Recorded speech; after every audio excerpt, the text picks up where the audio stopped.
Hello বন্ধুরা, আসসালামু আলাইকুম। কালারটা ছাড়া একটি ভিডিও নিয়ে আপনাদের সামনে হাজির হয়েছি। আমি নজরুল ইসলাম। আজকে আলোচনার বিষয় সেনআপ বাটন নিয়ে। সেনআপ বাটন একটা বডির জন্য অতি গুরুত্বপূর্ণ বিষয়। সেনআপ বাটন যদি মেশিন অ্যাডজাস্ট ঠিক না থাকে, যেমন তেমনি একটি গার্মেন্টস বা একটি অর্ডারের ক্ষেত্রে ভয়াবহ রূপ ধারণ করতে পারে।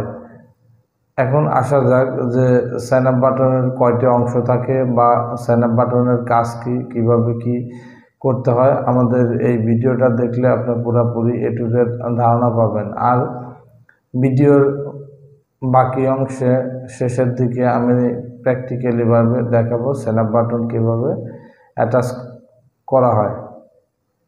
এখন আসা যাক সেনআপ বাটনের কয়টি অংশ। সেনআপ বাটনের প্রধানত তিনটে অংশ: এক স্টুড, দুই সকেট, তিন কাটা।